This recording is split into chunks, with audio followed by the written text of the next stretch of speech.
and closed it. I stared out into the field, heart pounding. I reached for the flashlight in my nightstand.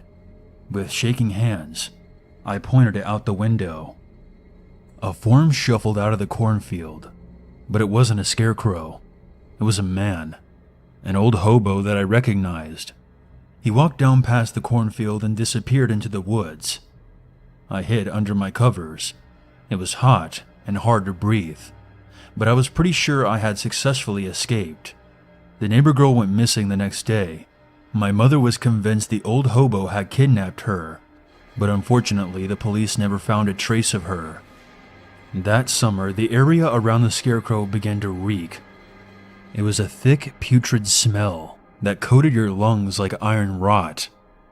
We ignored it for as long as we could, but as the days got hotter, the smell got worse, and eventually my mother told me to take the scarecrow down. The scarecrow's head was in a burlap sack stuffed full of hay. With trembling hands, I cut the rope around the scarecrow's neck. I reached up and removed the sack. A human face stared back at me. It was the corpse of the neighbor girl. Her face was bloated, her eyes were two sunken pits of rot, and her mouth was stuffed full of hay. Number 2. I am, or rather was, in training to be a coroner. My education was almost complete, and I had been working a paid internship with a well-known medical examiner's office in Washington, D.C. That all changed a few hours ago, when I was fired from the office for refusing to participate in what I believed to be a massive cover-up. Even though they warned me about the consequences for leaking any information about this case, my conscience wouldn't be clear if I kept quiet. This is something people need to know. A few days ago, we received a call from the Metro Police about a possible body discovered on the Red Line. Since working here, we've responded to a few calls in the subway system. The first time it was a woman who tripped over someone's suitcase while trying to pass by on the escalators. She ended up with a broken neck. Twice we went down there for a heart attack, and once for a late-night mugging gone bad. The poor guy was stabbed repeatedly in the stomach, even though he handed over his wallet and watch like the mugger requested. So far, I hadn't really seen anything especially gory, and it was a bit of a letdown when the dispatch officer said the man was just found sitting on the train. And by the way, is it wrong that I actually look forward to calls about someone jumping or being pushed in front of a train? The interesting thing is the wording of the dispatch request. Possible body. If the word possible is in front of the word body, maybe it's the paramedics that should be responding, and not the coroner's office. When we arrived, the paramedics actually were on scene, so we figured it was just a miscommunication, and we were called out prematurely. Police tape blocked off the entire station platform, and from our view at the top of the escalators, we could tell by the way the professionals were acting that something wasn't right. The paramedics stood outside the door to the train car, and they weren't actually doing anything except arguing and pointing at the body that was slumped up against the window inside. We could have left, but since it was a slow evening, we decided to take a look anyway, just to see what was going on. As we approached, I overheard some of the conversation between two paramedics and saw one of them run his hands over his face in agitation, and he whispered, "Dead people don't do that." Once they saw us, they quickly agreed that the man was dead and promptly left the scene. Clearly this was not a call they wanted to handle. I chatted with one of the officers on the scene, while the doc went to examine the man on the train. One of the detectives commented that there wasn't any clear signs of foul play. The witnesses claimed that the guy just sat down like everyone else, and he just stopped breathing. So natural causes then. It seemed like a pretty cut and dry case. But when I looked over my shoulder at the doc, he seemed confused. He waved me over, and I walked onto the train. "Look at this." As I approached, it seemed like the man was just napping, like a lot of train riders do when they know that their stop won't be coming for a while. "Look at what?" "His eyes." The man's head was leaning forward, with his chin on his chest, so I had to kneel down to get a good look at his face. As I was doing that, the doc spoke out loud, going over his mental checklist. "Not breathing, No pulse. His skin is cold to the touch. Approximate time of death, 6 to 8 hours ago. I tried to examine the man's eyes with a pin flashlight, since the dim lighting on the train wasn't helping things much. The eyes were open, and they seemed to be staring at me, which is not uncommon. So I leaned closer to try to figure out what the doc wanted me to see, so I didn't look like an idiot. And then, the dead man blinked. I jumped back as quick as a mongoose would jump away from a cobra. What the fuck? Exactly. That's got to be just a muscle spasm, right? You would think, but watch this.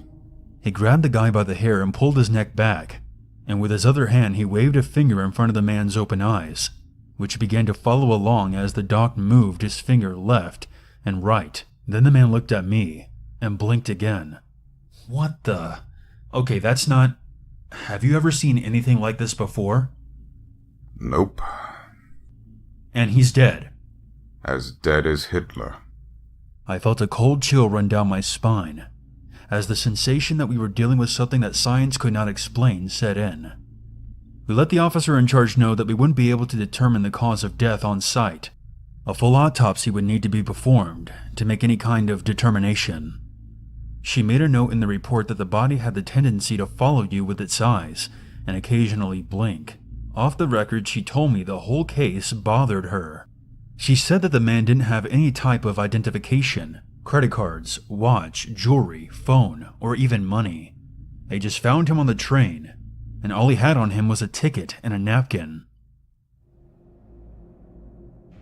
Once we had him back at the office, we changed into our examination coveralls. I was asked to deal with this clothing. The man watched me the whole time as I stripped off his business suit.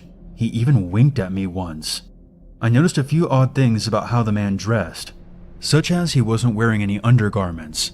Normally, people wear a t-shirt, underwear, and socks. This guy wore none of those things, but for some reason, he had on 2 belts, one over the other. The doc switched on his tape recorder and turned on the buzzsaw. I watched as he performed the Y incision across the chest, and I made a note of how perfect his technique was, so that I could try to do it better next time. Next came the enjoyable cracking sound, as the ribcage was pried open.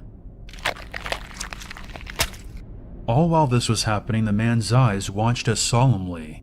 I could almost swear that the corners of his mouth were starting to form a smile. Over the next hour, the doc made notes during the examination. He handed me each of the organs to be weighed and cataloged. But there was nothing strange or out of the ordinary about any of the internal organs. Okay, let's take a look inside his head. I want to see what's causing the eye movement. Listen, do you mind if we tape his eyes shut first? I was trying to remain as professional as I could, but the constant blinking was unnerving me. The doc didn't mind, so I took some suture tape and worked up the courage to physically close the guy's eyes and tape them down. Immediately they started moving very fast. His whole face started convulsing and contorting itself, trying to break free of the tape. I don't think he likes that. The doc removed the tape from the man's eyes, and the violent motion stopped right away. Then the corpse winked. This is so fucked. He shouldn't be able to express dislike at all. He is a corpse. There's nothing natural about this. There's a scientific reason for everything, and it's our job to find it. Let's try to keep our emotions in check. But he actually fought to get the tape off his eyes so he could watch us. That's more than strange. That's unnerving, bordering on terrifying. Would you like to remove the skull, or shall I? I was too shaken to handle the equipment, so I watched as the doc worked the saw around the man's skull. The dead bastard was smiling now. It was small, but it was definitely there. A devious, almost pleased smile. He stared at me, blinking his left eye, and then his right eye back and forth. I heard the familiar popping sound caused by the top of the skull being pulled off. Wow, that's, What is it? I walked around to see what he was staring at within the man's head. I think I might have to call this one in. Dear God. His brain is missing. Doc, how is... No. No. Get a hold of yourself. Pack up and go home. I'll finish cleaning this up. He picked up the landline and started dialing a number. I don't think you should be alone with this thing. I won't be for long. Just go. I'll call you later. Don't say anything to anyone. I noticed how even though his voice was strong, his hand shook as he poured himself a glass of scotch with the foam pressed to his ear. I gathered my things without saying another word and left, never to make eye contact with that corpse again. The doc never called me back. Every time I tried to reach out to him the following day, it went straight to voicemail. I tried to go back, but security wouldn't let me in the building. They said I was to await further instructions while on paid leave. That was 4 days ago. This morning, I heard a knock at my door. It was a man who said he was with the medical examiner's office, but looked as if he was with the CIA, FBI, NSA, or some other three-letter abbreviated agency. He asked me if he could come in and talk. I reluctantly opened the door to let him in, and noticed two other well-dressed men sitting in a black Suburban across the street. The folder he handed me was a case file for the John Doe that was found on the train. All of the notes about the eye movement and the blinking were removed. There was no mention of anything out of the ordinary at all, let alone a missing brain. It already had the doc's signature on it, and this strange, suited man was asking me to sign it as well. I tried to tell him that the file was wrong, but he held up a hand to stop me from speaking, and told me to sign it. I asked about the doc, and the man simply replied that he had been let go. The way he said it made me think the worst. I refused to sign it, and asked to speak with the director of the medical examiner's office. The man informed me that that would be impossible. He handed me an envelope and told me that I was officially fired. Except fired wasn't the word he used. The word he used was terminated. He made to leave, but just before he cleared the door's threshold, he warned me that mentioning this to anyone would have serious consequences. As soon as the door closed behind him, I picked up a bag and took off.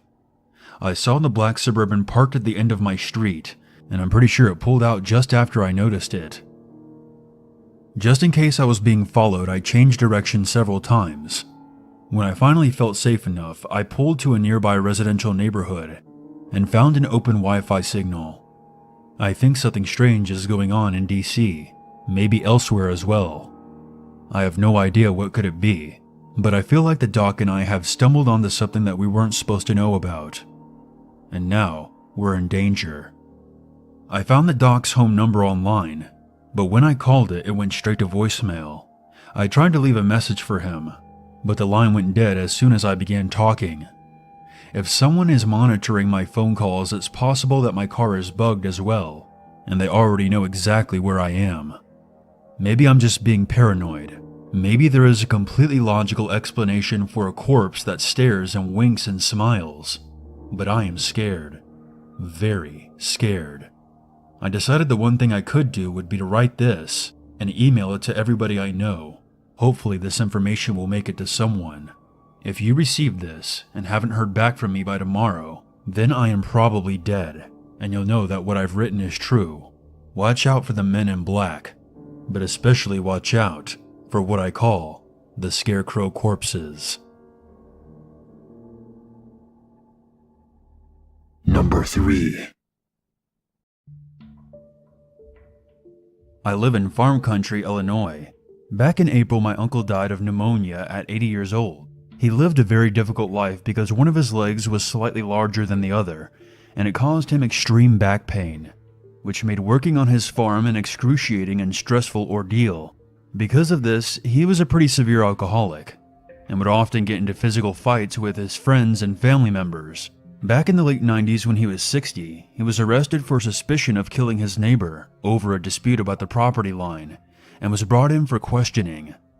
But there was no body, or even definitive proof that the neighbor was dead, and the police eventually released him. The neighbor's wife had found her husband's blood-stained hat caught in the breeze, dancing across their property line, but the man himself was never seen again. Most of the people in town suspect my uncle of killing him in a fit of rage and disposing of the body, as did most of my own family, and they cut him out of their lives despite him never being charged with the crime. I still have the original copy of the newspaper showcasing the story about the cops arriving at his house with a search warrant to investigate his property, but no evidence of a body was ever uncovered. I was one of the few who remained in touch with my uncle after the police investigation. Towards the end, I would visit him almost every weekend to help him clean and cook for him. I never asked him about his neighbor. I knew he was fearsome when drunk, but in my heart, I would like to think he never savagely attacked another person, intending to kill them. After he died in his sleep at home, my family came and cleared out the house, intending to sell the property. I went back into the field and started collecting odds and ends, like buckets and shovels, that had been left abandoned. Out in the farthest field from the house was a slouching scarecrow up high on a crooked pole. I remember on multiple occasions seeing the scarecrow from afar, but now that I was actually up close to it, I had to admire my uncle's craftsmanship. The scarecrow had a crude wooden mask, covering a burlap sack for a head, a long overcoat over a pair of overalls, and a denim shirt with two rusty hatchets hanging upside down of the pant legs, which I suppose were meant to be feet. The hands were particularly creepy.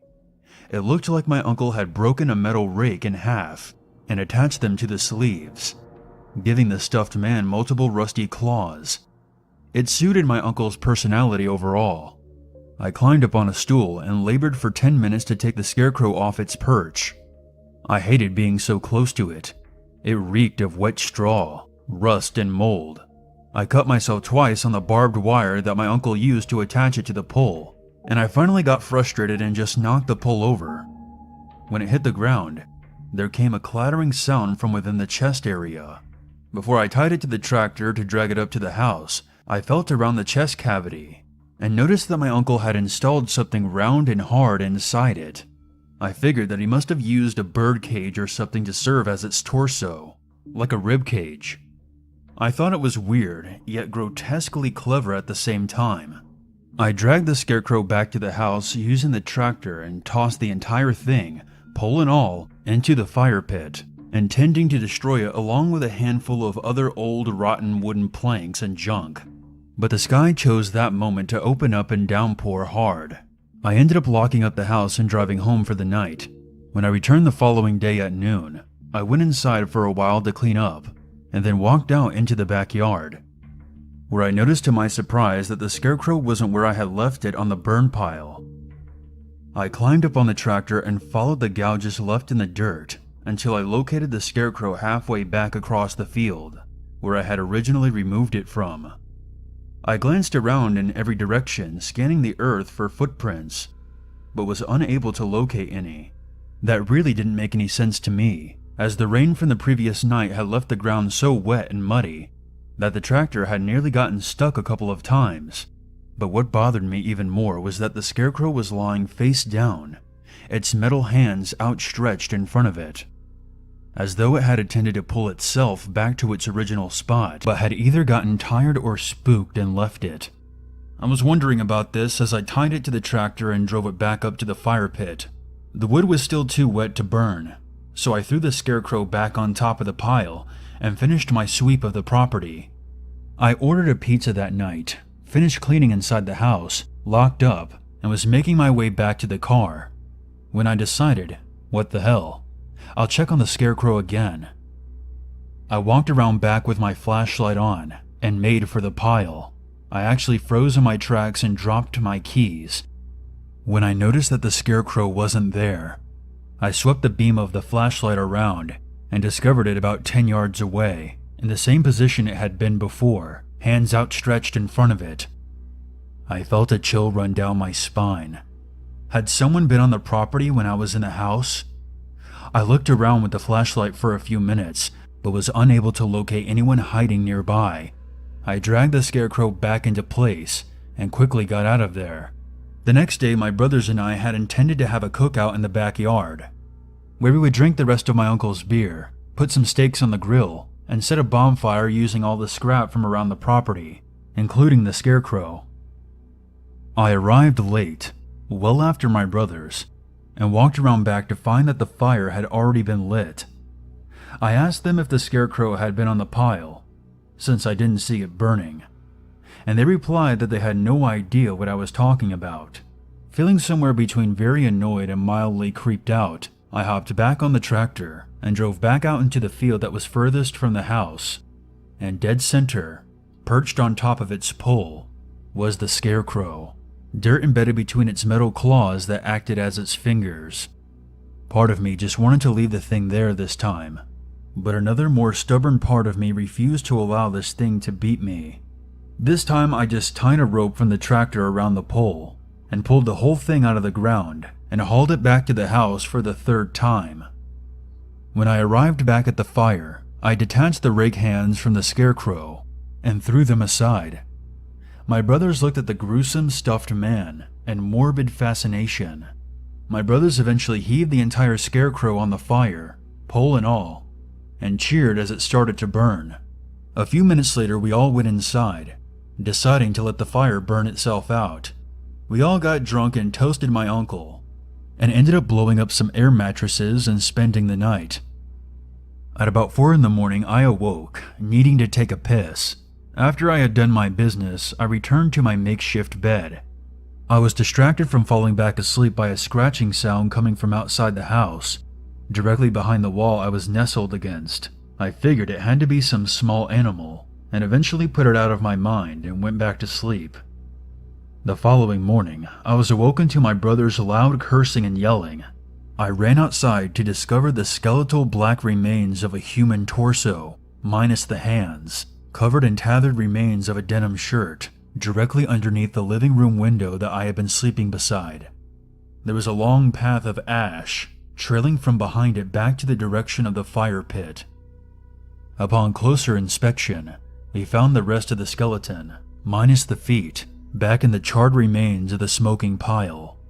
The skull had been caved inwards, right above the ear, and we came to the conclusion that our uncle had killed his neighbor, and instead of burying the skeleton, used it as a frame for his scarecrow, hiding his crime in plain sight. We argued about calling the cops, and ultimately decided not to. They would want to know why we had dragged half of the skeleton out of the pit and over to the house. We had no explanation for that. My brother took the remains and drove them a few miles up the road and dropped them in a lake. Both of my brothers would be furious if they found out I was writing this, but I couldn't resist sharing this story. I still have no idea who or what was dragging the skeleton scarecrow around, but there's a skeptical part of me who thinks it was a bored trespasser. But another terrified part of me thinks that it was the ghost of my uncle trying to keep his crime hidden, or it was the spirit of the dead neighbor trying to reveal itself. I guess I'll never know.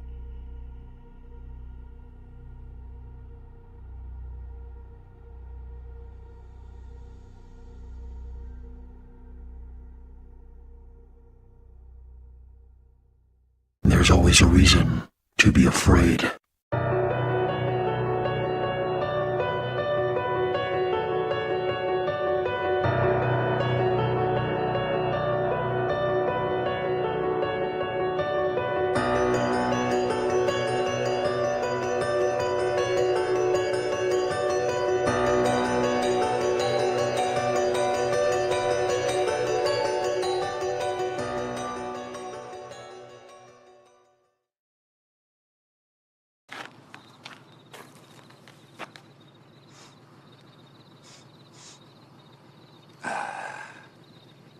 I can always smell a graveyard.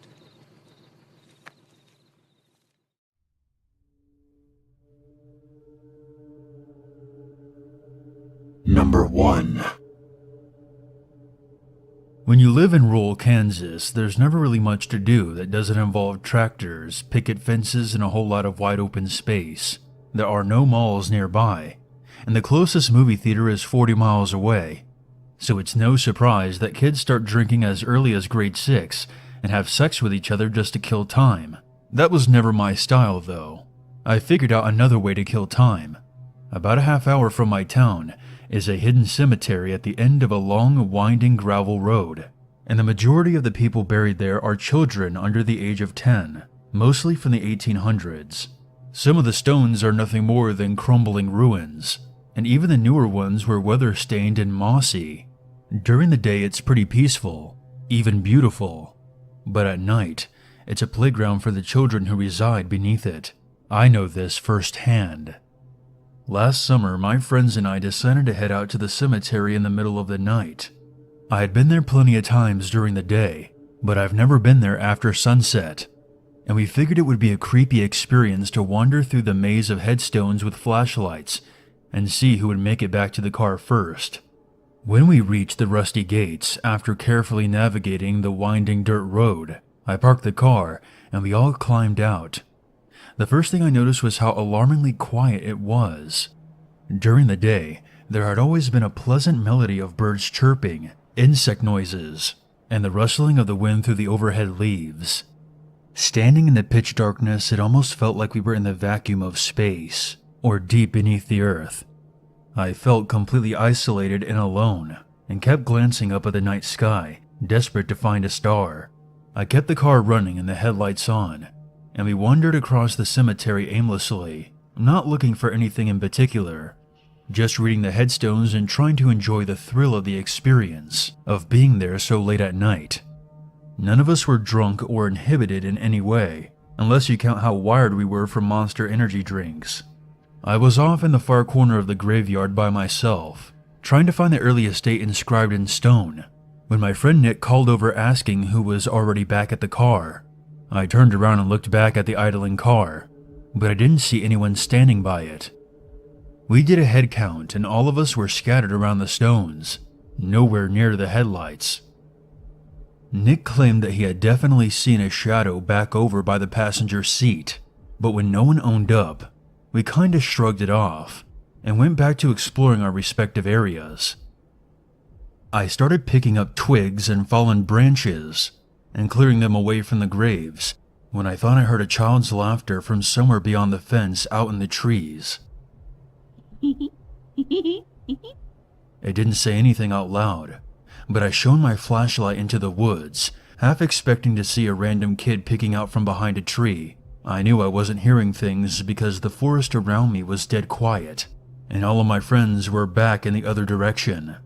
But the idea that someone, child or not, was out there in the trees without any kind of light didn't sit right with me, and I began to make my way back to the car. Nick was still hanging around the stones, and Lewis was sitting by the fence facing out into the woods. But my friend Joel had returned to the car and was sitting in the passenger seat. I was about to make my way towards Nick when we all heard a jingle of music, and our flashlight beams turned and aimed themselves as one towards a gravestone that we had all overlooked. Sitting on the ground was a small red box with a crank on the side, and it was slowly turning on its own. "It's a jack in the box," I said out loud. Nick pointed his flashlight at the stone as the music continued to play. Why would someone leave a toy on a grave for a kid that died in 1904? I was about to respond when suddenly the crank spun insanely fast, and the music blurred and the jack popped from its box. The three of us jumped back in shock and apprehension. The crank had gone from barely moving to spinning like a helicopter propeller. We gave each other sideways looks, and as one began to walk back to the car, we all piled in, and I looked over at Joel, who seemed agitated and spooked. "What's wrong? Were one of you smacking the outside of the car just now?" We all shook our heads, and Joel explained that when he had returned to the car and shut the door, he heard the soft tapping of hands against the exterior of the car, starting at the trunk and slowly making their way forward towards the passenger seat. We all thought he was just being nervous and paranoid. A half hour later, we parked the car in my garage and piled out. I immediately froze. I noticed with alarming clarity that there were dozens of child-sized handprints peppered all over the passenger side. Nick and the others all saw them, but we rarely ever speak about it. I've been back to the cemetery since in daylight, but I was never able to find that jack in the box again.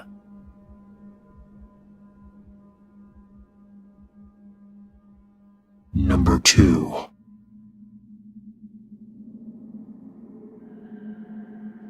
Several months ago, the girl I was seeing suggested that for our third date, we take a bottle of wine, a laptop, and a scary movie to the most remote graveyard we could possibly find. We were both hardcore horror fans and we felt jaded and immune to fear. So putting ourselves into the ideal situation for terror sounded like an exciting adventure. We selected a graveyard from public records that neither of us had visited, and she drove us an hour out into the deep back country. When we finally found its location, we ended up having to park 3 miles away behind some large undergrowth. There had been no other place to turn off along the forested country road. We walked down a dirt path towards the unmarked graveyard, trying not to tread into the undergrowth on either side. The trees eventually opened up into a small dark clearing, and the century-old gravestones sat scattered about in no discernible organization. We set up our laptop on a blanket, opened our wine, turned off our flashlights, and started the movie. The atmosphere was powerfully creepy, but I still felt relatively safe and excited, until the unexpected happened. Less than 10 minutes into the movie, we saw a pickup truck go by on the country road outside the graveyard. We could see its lights through the trees as it passed, the only vehicle we had seen that night. We shrugged, thinking nothing of it, until it came back the other way. Its headlights were distinctive, and we were sure it was the same truck. When it slowly turned into the gated entrance to the graveyard, I closed up the laptop and we froze as its headlights fell on us for a moment. The truck backed up, apparently turning around, and then proceeded to park right outside the entrance. We couldn't be sure if they had seen us, and we certainly had no idea what they intended on doing. I suggested we pack up, and my date agreed. We gathered up all of our things and we were about to stand up when the truck went dark. We crouched there in the pitch black for a few moments, confused and afraid. We had no idea who it was in the truck and why he wasn't exiting. The path we had entered by was far too close to the truck to risk using it, and we didn't want to blindly make our way through the woods making noise with every step and potentially get lost. After another few minutes, I started to suspect that maybe the driver had fallen asleep, or perhaps there were 2 people inside making out and would be completely oblivious to us passing by. I grabbed my date's hand in mine and without speaking, motioned her forward with me towards the path. There was nothing else to do but attempt to creep past the truck slowly, one silent and carefully placed step at a time. As we started down the path, I looked over and tried to discern anything from inside the truck, and strained my ears for any kind of sound but was unable to make anything out. Once we made it out of the truck's line of sight, we picked up our pace slightly, but the lack of any incident had only increased our fear. I tried to reassure myself that we were in the clear and the whole thing was just a creepy random coincidence, but my heart only pounded harder as I led my date down the path towards our car. It was hard to feel safe in the darkness, unaware if a silent figure was stalking us, and the notion of the truck's occupant hunting us was impossible for me to dismiss. We were about half a mile away from our car when we heard a woman scream from behind us somewhere in the woods, followed by a gunshot. We froze for a moment until the echo of the gunshot faded, and then started to run as fast as we could to the car. We were on the road at this point, and I calculated we could reach the car in a matter of minutes. But then I froze in my tracks again and awkwardly brought my date to a dead stop. I told her that we needed to hide, because if the truck was coming our way, it would overtake us before we reached the car, and even if by some miracle we reached the car first, there was always the possibility the truck would spot us parked or pulling out, and then we'd be seriously screwed.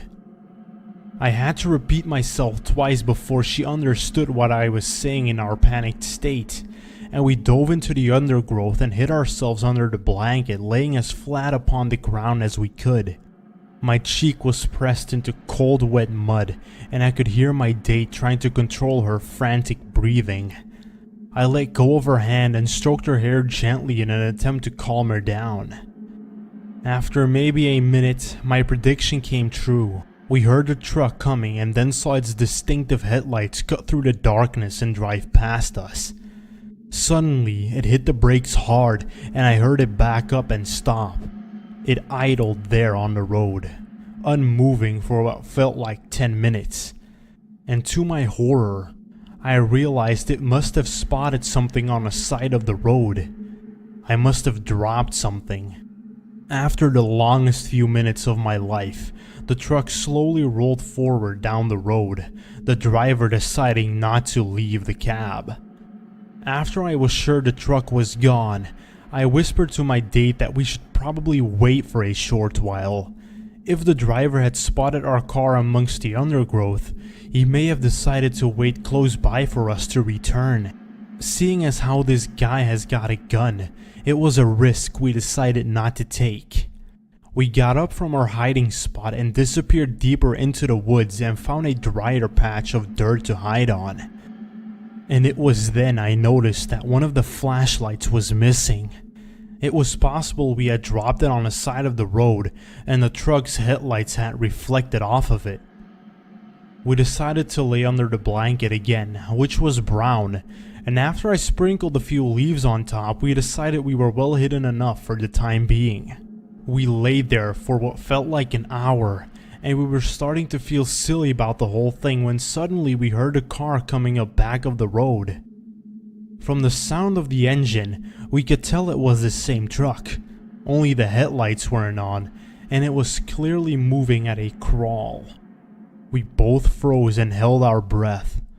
The truck continued to drift by like a hungry shark gliding through the water, and we were immediately relieved that we had decided to be so cautious. We had prepared ourselves for the long haul and decided not to move until at least dawn. We took turns dozing, and I figured it had to be after 8 AM, and I made myself wait until 3 more cars had driven by before I sat up. We gathered our belongings, the sunshine bright and warm and comforting, and we made our way to the car. I made my date hide and wait as I approached the car in case someone was waiting for us. I got in and started the car and threw open the passenger side door for her. She ran over and jumped in, and we floored it back to town and directly to the police station. We walked in, covered in mud and dirt, and told them our story.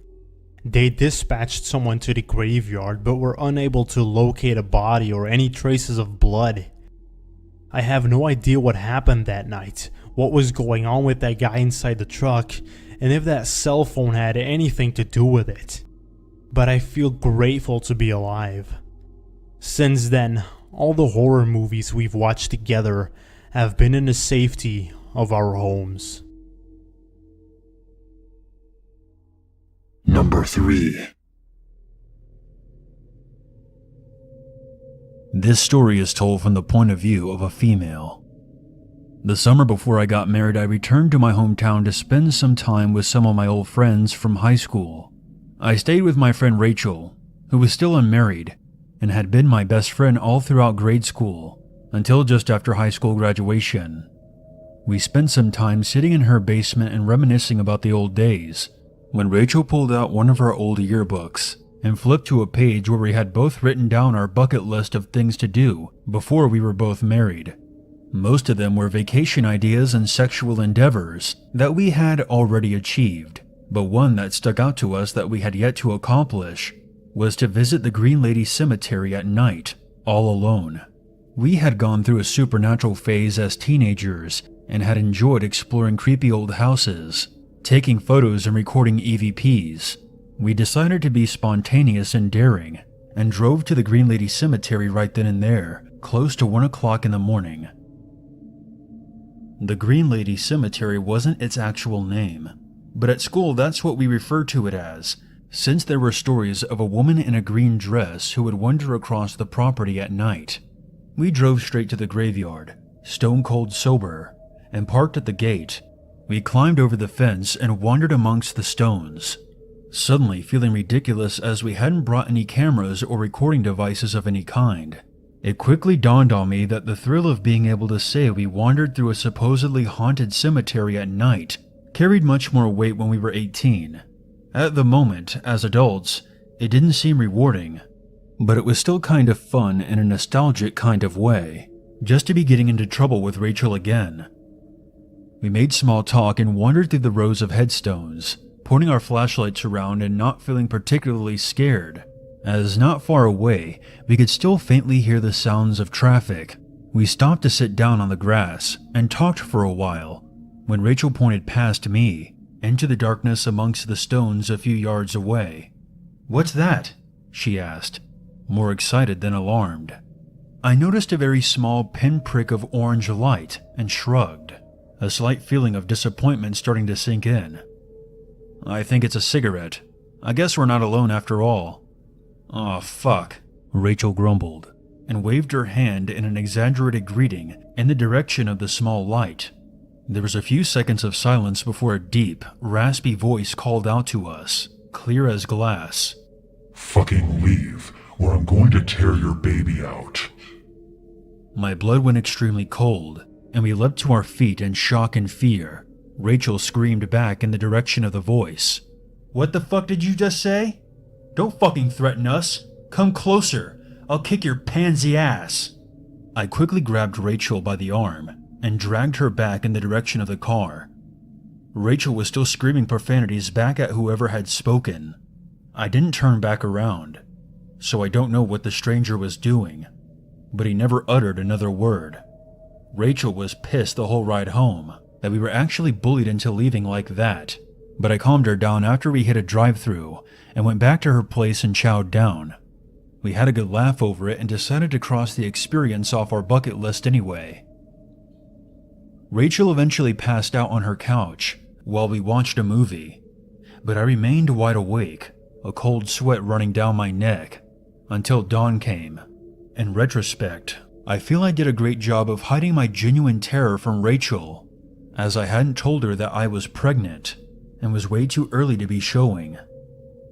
What the stranger said in the cemetery might have just been by coincidence, but regardless, it had shaken me to my bones. I eventually fell asleep at 7 in the morning, the echo of the man's threat repeating itself on an endless loop inside my head. A few nights later, I started my long drive back home across state, to my fiancée and family, but stopped before I got to the highway. I couldn't resist swinging by the Green Lady Cemetery one last time. I parked the car, but didn't get out, as night was beginning to fall. I just stared out across the graves and into the distance for several minutes. It was only when darkness had completely fallen that I noticed a speck of glowing orange light from within the fence among the headstones. I turned on my car headlights, but there was no one standing there to be illuminated by them. I immediately reversed out of the parking lot and got back on the road and never looked back.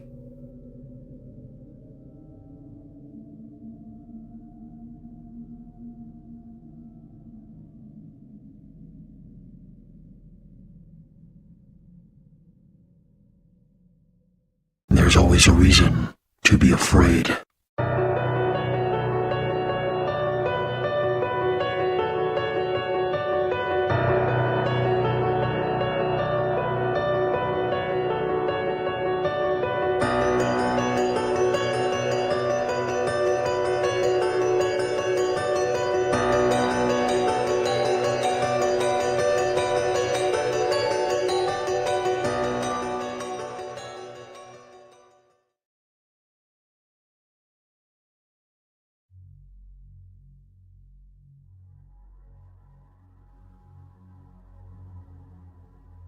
Number 1. Back when I was a med student, I received an internship at a local hospital. To start, they positioned me in the lowest possible rung of the ladder, and I was stationed downstairs in the morgue. In case you don't know, hospitals keep corpses on ice until they are identified, released, or set to be transferred. I wasn't thrilled, but I didn't complain. If I wanted to succeed, I had to start somewhere, so I took the unpleasantness in stride. Fortunately, I got paired up with my friend and fellow student Mike, which made the job much more tolerable. Normally we worked the day shift for 8 hours, and our assignments consisted of transporting dead bodies as they came down to us, and storing them in compartments in the freezer. It wasn't enjoyable at all, but it wasn't exactly back-breaking work, and I learned more by doing this and interacting with the professionals than reading from a textbook. After a short while, Mike and I were switched to the night shift. By this time, we weren't as uncomfortable, and the pay was slightly better, so we happily accepted. At night, the building was much more quiet, and the body transfers weren't as frequent, so fighting boredom was the hardest part of it all. We eventually pulled out some cards and played some blackjack to kill time. I could feel the exhaustion starting to wear on me. We weren't used to the night shifts yet, and our internal clocks hadn't adjusted. Mike noticed my eyes sagging. "Hey, how about you go catch some sleep? I'll wake you in an hour." I thanked him, and I passed out for a short while. After I woke up, I was stiff and sore, and it felt like I could have slept for another several hours, but it was Mike's turn to get some rest. So reluctantly, I lifted myself up off the cot and let him lay down. After a minute, he was out cold. I made myself some coffee and was about to play some solitaire with the forgotten cards, when a red-headed nurse came running in from the hallway outside to inform me that another body was ready to be transferred. I got up quickly to help, glad that there was finally something happening. I was slightly confused as to why the nurse had physically come downstairs to inform us. Normally they just placed a call to us that someone was coming down in the elevator, but I didn't dwell on it for long. I met the attendant by the elevator and took the gurney with a sheet-covered corpse from him. He then said, "Sorry I just kinda dropped in on you like this. We didn't have a chance to place the call." I responded, "It's okay, one of the nurses came down here and told me." He looked at me in confusion before getting back into the elevator. I found that kind of odd. I shivered in the cold as I tried to align the gurney just right alongside the others, and one of the arms fell out from under the cover. I bent over to reposition the arm and tossed the sheet back slightly as I set it back in place. A lock of red hair caught my eye and my stomach dropped. I pulled back the sheet to reveal the face, and what I saw shocked me to my bone. It was the nurse that had just came to tell me that a body was coming. She had been alive not 3 minutes earlier, yet was stone dead right now in front of me. I wasn't sure if I was crazy or if the whole thing was a joke, or if I had just encountered something paranormal. But whatever the reason, I was freaked out, and I was not having it. I woke Mike up, panting and wheezing and screaming like a baby. After explaining the situation, Mike gave me a confused look. "Well, that's weird. Is that the nurse that you're referring to?" He pointed behind me at the doorway, and I saw the same red-headed nurse peeking out from the hallway. She disappeared back into the darkness without saying anything. I felt the bitter coldness crawl up my back, and my legs gave out from beneath me. Mike ran to try and catch the nurse, but couldn't find her. We both left the basement and took the elevator back upstairs to the security office. After reviewing the footage of the stairways and elevator, it was determined that there was no nurse, redhead or otherwise, that had gone downstairs the entire evening. When I went home that night, I lasted 15 minutes before I realized I couldn't be alone. I went to my brother's place and stayed for the entire day. I then called the hospital and asked for a shift change, and when they were unable to comply, I quit. Mike transferred out as well, and I've never been back to that hospital since. Number 2. Several years ago, while studying to become a surgeon, I took a part-time job in a morgue for a short time in the hopes that I would get to study the human body in fairly substantial detail. I got to see all sorts of things regarding the anatomy of a cadaver, but my main interest was always the heart. I saw numerous types of hearts, from healthy to diseased. I learned a lot thanks to the job, which I'll always be thankful for. However, my time was brief for a good reason. I came into work one evening and began doing my usual inspections, ensuring the refrigeration units were all working and that all the bodies were organized, when I noticed something odd. One of the bodies that had been put away the night before wasn't in its compartment. I instantly panicked, as losing corpses is never a good thing. I started checking each of the units. We had 30 in total, and each one had a complex unlocking process, so it took me over an hour to work through them all. Thankfully, the last unit that I checked contained the body. Relief washed over me. However, I was the only person with access to the morgue, and my manager was on a month-long holiday in Australia, and security was tight, so it would be extremely difficult for someone to break in. I put it down as my own error eventually. I must have been exhausted from the long days I was working alone. I finished work early the next morning and left to go home. About 10 minutes into my journey, I realized that I had left my phone back at the morgue. I made my way back, unlocked the place, and headed inside. I was checking the reception area when I heard a loud bang. It came from deep within the building, in the direction of the morgue. I grabbed an umbrella for the sake of having a weapon and made my way down the corridor, checking each office door as I did. Bracing myself outside the door to the morgue, I summoned enough courage to open it. I froze. A corpse sat in the middle of the morgue, staring at me. It was a fresh body that had only been brought in earlier that night. I remained still, a high-pitched ringing filling my ears as my head swam. Then the corpse moved. It fell over onto its side. I jumped back, brandishing the umbrella, and waited. I knew it wasn't alive. I had checked all the vitals earlier. There was no reasonable explanation for this, other than there was an intruder playing a sick joke.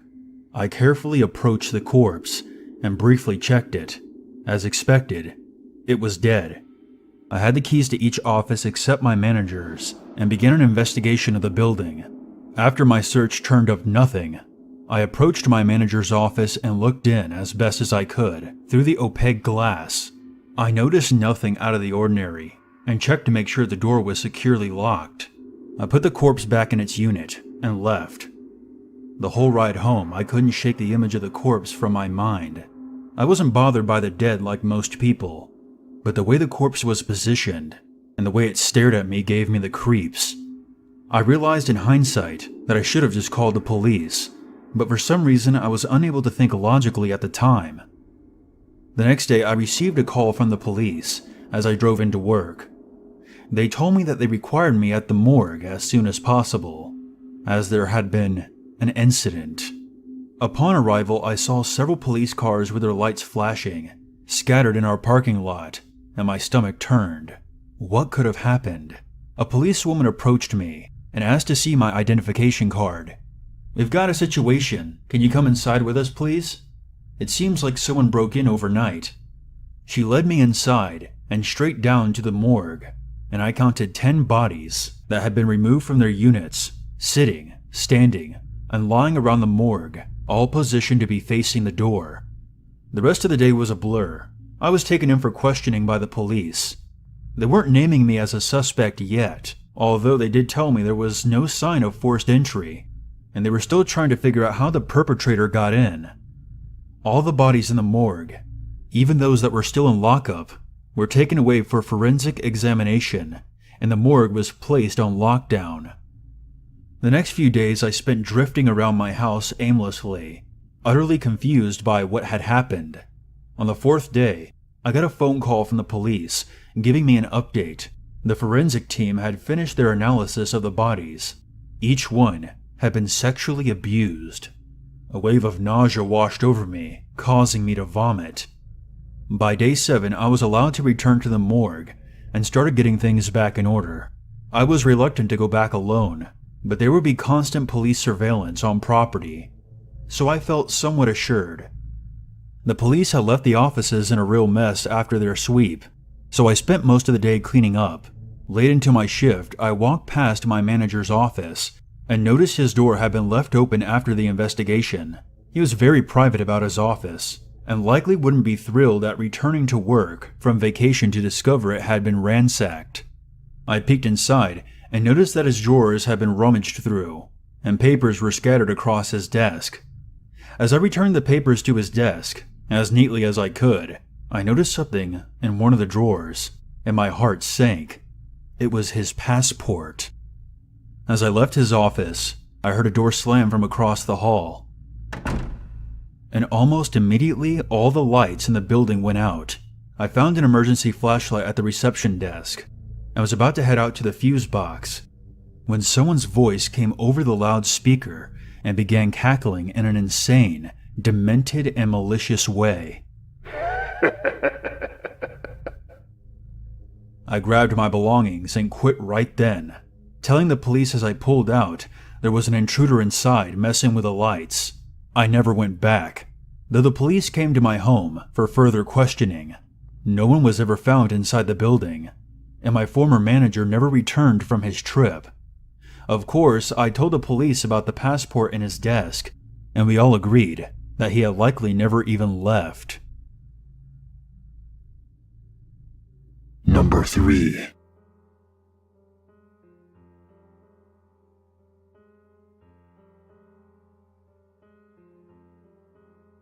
Back in the 1980s, I used to work at a morgue in Juneau, Alaska. Most of the bodies that came through our doors were victims of logging accidents, animal attacks, or extreme cold. It was very tedious and not very rewarding, but it was also isolated and quiet, and given that I was in trouble with the law down amongst the lower 49, I decided to keep my head down and tried to enjoy the Alaskan night sky for as long as possible. Most of the year I worked alone, but for about 6 weeks in the dead of winter, I was usually assisted by an older Native Alaskan doctor. His full name was very long and elaborate, and meant something along the lines of river running swiftly, but I just called him Rick. Now the night in question I remember very clearly. I recall that I was sick as a dog, hacking up phlegm every 15 seconds. I had a fresh tattoo of a golden eagle on my shoulder and forearm that was still raw and constantly itchy. My truck had recently blown out its transmission, so Rick gave me a ride to the morgue. Soon enough, we were playing poker while watching a VHS copy of The Sting on a small TV in the back room. I remember leaning back and stretching, and coughing hard into my sleeve.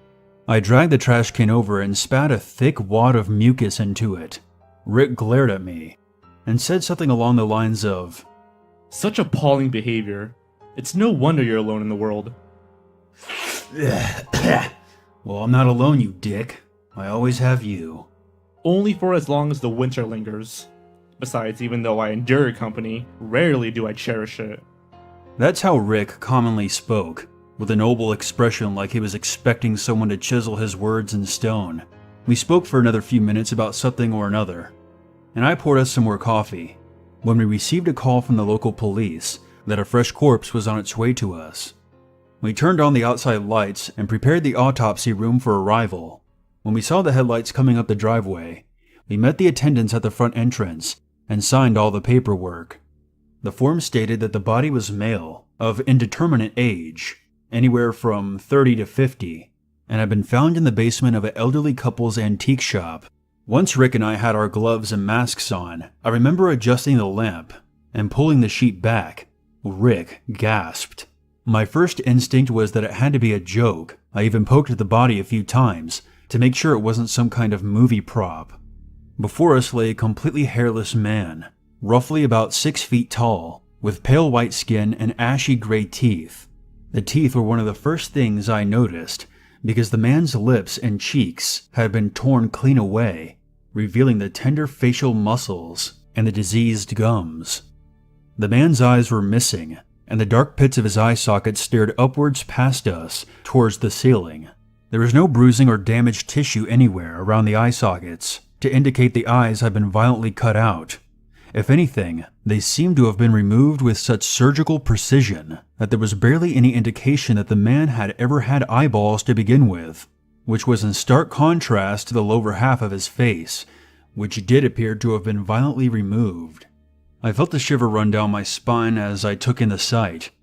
With the eyes missing and the jaw exposed, it certainly gave the impression of a leering skull. Rick leaned forward and opened the jaws carefully. "How does it look like it was removed? Cleanly or violently?" Violently. It doesn't look like it was cut, it looks like it was ripped out. After further examination of the body, we discovered that the genitals had also been removed. Though so methodically careful, that there was barely a scar where the skin had healed. There were several small green thorns punctured into the lower back, and 2 of the fingernails on his right hand were missing. What was even more strange was that rigor mortis had set in so completely that we were unable to move any of his limbs without shifting his entire body. The fact that he was as stiff as a marble statue made no sense to me, as his internal temperature suggested that he had been dead for less than 6 hours. Where was the body found again? I asked as I flipped back through the paperwork, and after a moment, I found the details. The body had been discovered by the building's owner in a cold, damp basement, behind a dusty old sofa. There had been no signs of forced entry. I looked up at Rick. Any ideas? He shook his head. Maybe he was imprisoned and drugged, just to be tortured. Let's open him up. Try to determine the COD. Over the course of the next few hours, we made a Y incision into the flesh, opened up the chest cavity, and removed all of his organs, which, at least to the naked eye, appeared to be normal. We took samples of the thorns on his back and cut open his head to examine the brain. Overall, aside from the brutal wounds inflicted to his face and groin, there were no signs of trauma or damage to any of his internal organs. His stomach was full of food. It appeared to be chili and crackers, indicating that he had eaten a fairly good meal not long before he died. We ran a few blood tests for any signs of poison or radiation, but all came back negative. I was at a loss. I looked over to Rick, who was standing there, arms folded, head to his chin, staring down at the corpse with stubborn gray eyes, like he was trying to solve a Rubik's Cube.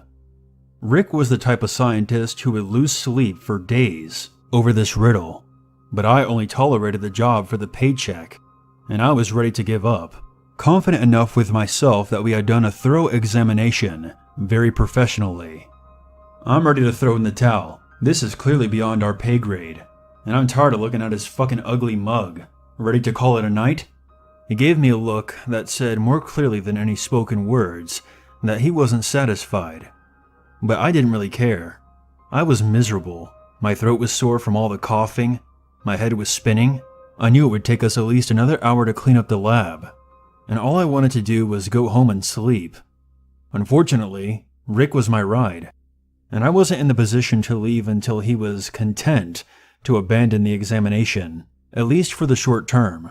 I don't recall exactly what he said, but we talked for a short while longer. I finally convinced him that I would call another medical professional I knew in Anchorage the following day, who would be able to tackle the case with fresh eyes. Rick reluctantly agreed, and we began cleaning up. We sewed the corpse back up, locked it in an open compartment, and washed up. We shut off the lights, and while Rick was rewinding the movie in the VCR, I checked the day's paperwork and did a final sweep of the building, checking all 4 exits to make sure they were locked up tight. Rick started mumbling that he had misplaced his driving glasses and began rummaging through the drawers looking for them. It was below 0 at night, and I was starting to put on multiple layers of clothing when I heard a harsh rapping sound coming from the back in the lab. Imagine the sound of someone nervously tapping the point of their pen against a metal baking tray. That's what it most reminded me of. I asked Rick what that could possibly be. He shrugged and cast a skeptical look back towards the lab. We waited for a moment for the noise to stop, but when it didn't, I sighed and walked back down the hall, back into the lab. I coughed a few times as I turned on the lights, and almost the moment I did, the tapping stopped. Part of me wanted to leave right then. Whatever the problem was, it had solved itself. A cautious whispering in the back of my mind was telling me to check the body. I walked over, unlocked the cabinet door, and peered in. I had loaded the body feet first, so I was looking down his body past the top of his head, and for a moment, nothing appeared to be disturbed, until I noticed a glint of light reflecting from within. Rick's glasses were clasped in one of its hands. I remember whispering something along the lines of, "What in God's name?" And without thinking, I reached in to retrieve them. That was when the pain started. It was bad. It was the worst pain I ever felt in my life. I screamed so loud, Rick came charging through the doors like a mother bear coming to aid one of her cubs. I'm not sure what he saw at first, my face or the blood. Probably the blood. There was quite a bit of it. I reached my arm back as hard as I could, and the cabinet's tray slid out with it, as the corpse's teeth bit down hard through my thick jacket and into the flesh of my arm. Rick tried to pry the corpse's mouth away, but when he found himself unable to do so with his bare hands, he grabbed a fire extinguisher, brought it down hard on the lower jaw, breaking the bone and sending teeth flying.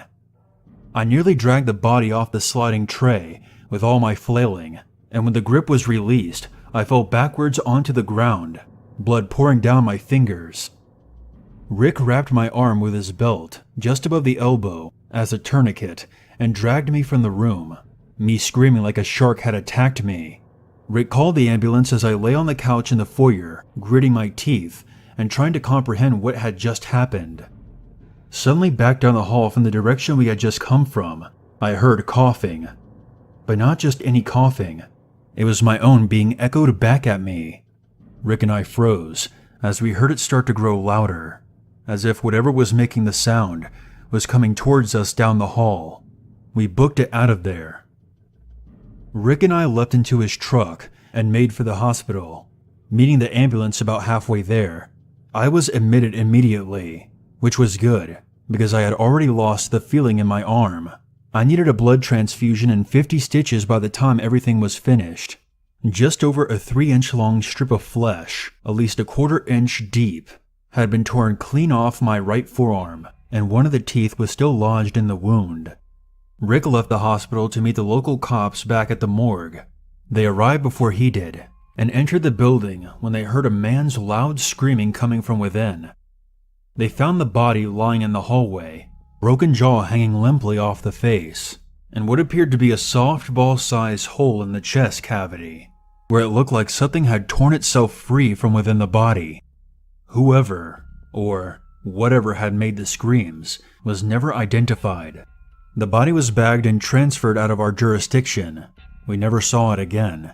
Rick and I packed up our belongings and left Juneau the following week, neither one of us wanting to set foot in a morgue again. I moved to Canada and got a job in the logging industry. The experience had left Rick badly shaken. He returned home to his family and found religion. He raised sled dogs afterwards, and we kept in touch until he died of pneumonia in 1998. I'm in my 70s now, and I rarely talk about that night. My niece convinced me to write this story down and share it online. I still carry the scar on my right arm. I tell people who ask that I was bitten by a dog. I occasionally still have vivid nightmares about that night, but time has dulled their impact on me. If I could only have one question answered about that entire night, it wouldn't be how the corpse wound up in that state, or even how it managed to bite me and wander down the hall on its own. It would be, what did we miss during the autopsy that broke free and escaped from within it?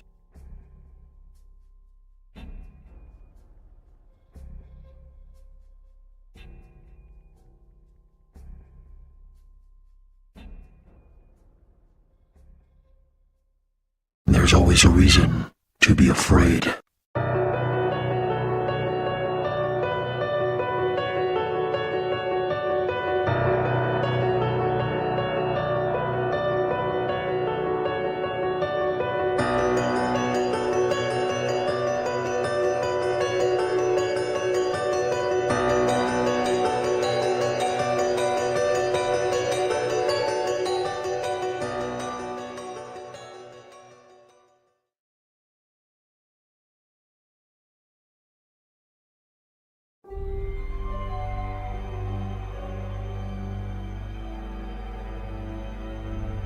Number 1.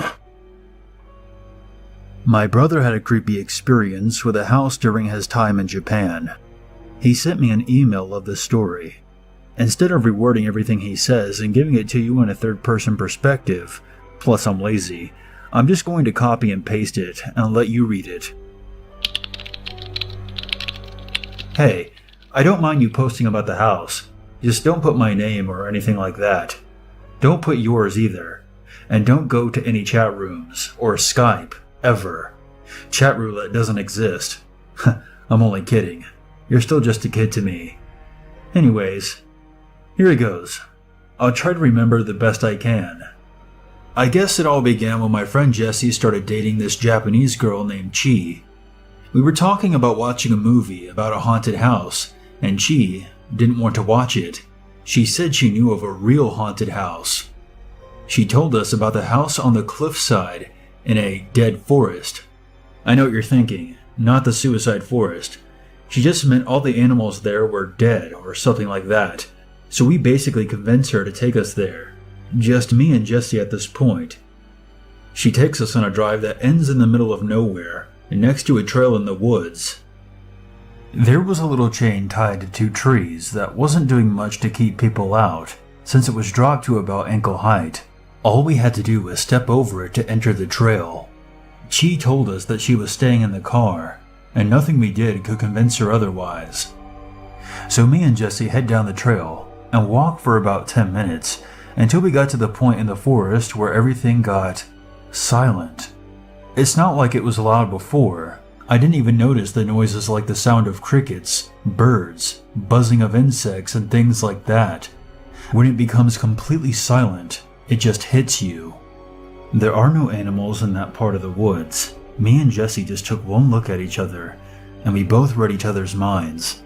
We turned around and ran. We ran without stopping the whole way back. I didn't hear anything, but it just felt like something was chasing us.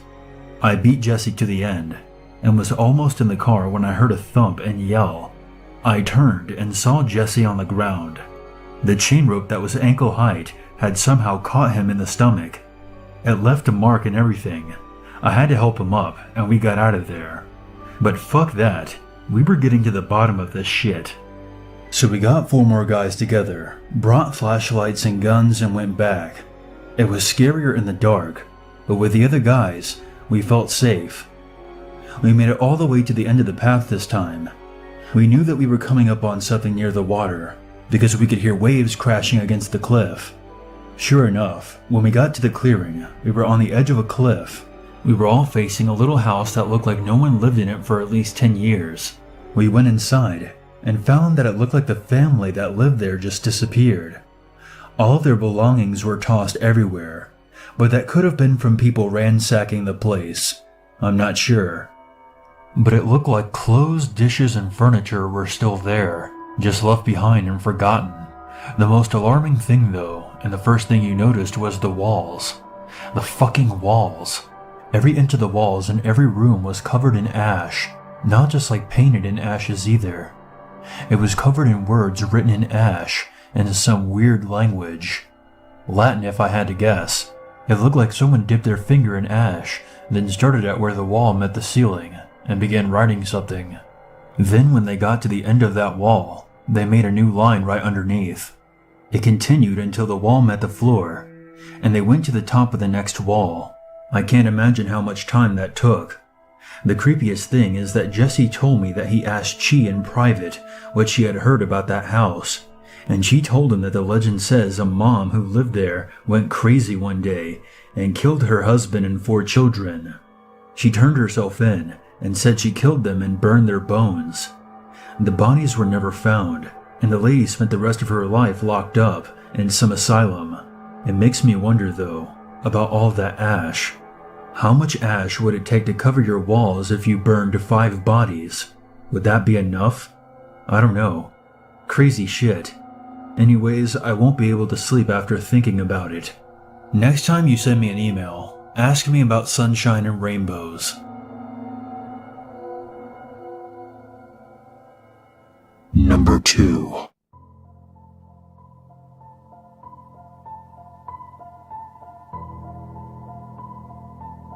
When I was 12, my parents and I moved to another state.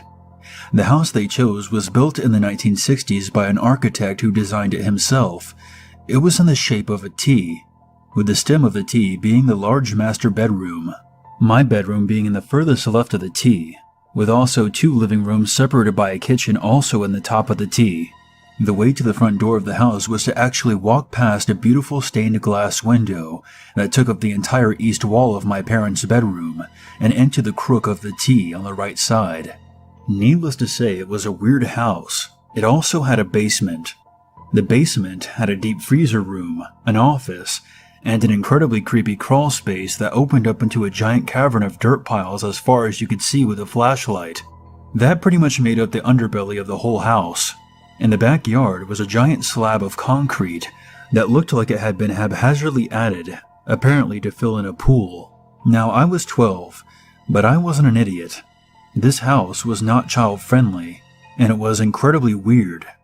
It didn't help that my bedroom was so far away, and this house was so old and bizarre that if I yelled in my bedroom, you couldn't hear it from the other side of the house. Skip to night 1 in the new place. I hate it. I curled up in my little twin bed, trying to get used to the weird sounds and sights that the house has, and not really understanding why I was banished to this corner of the house where it was the coldest.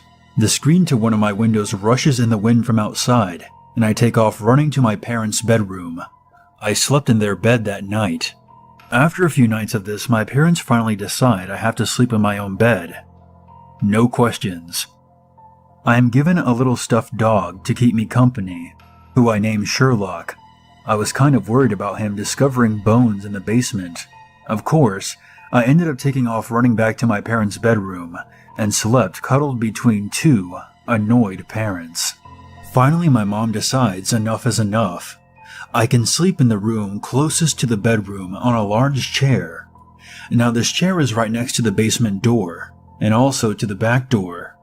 I agree to sleep in the big chair because I have never been allowed to before. And also, it's as close as I can get to my parents' bedroom without getting them upset. I throw a million blankets in a pile and nest onto the chair for the night. Surprisingly, Sherlock and I do seem to fall asleep quickly. At some point in the night, I wake up to what sounds like footsteps on the basement stairs. And the basement door is open. I scream so loud that my dad comes running out. He slams the basement door so that he has a clear view of me trying to become part of the furniture. "Why did you open this for? Are you trying to scare yourself?" "Dad, I didn't open the door. It was already open." At this point, my mom comes out to comfort me, but she doesn't seem at all calm. Her hands shake as she helps me get untangled from the blankets. She takes me to their bedroom and we fall asleep, albeit after a few bedtime stories. I wake back up to the sounds of more feet, this time on the carpet. I lie completely still and hope the noises stop. But then, I heard whispering. I nudge my mom, and she just rolls back to her position. I then poke my dad's arm. Nothing. "Mom!" I whisper right into her ear. I then heard somebody whispering back at me from the dark. No.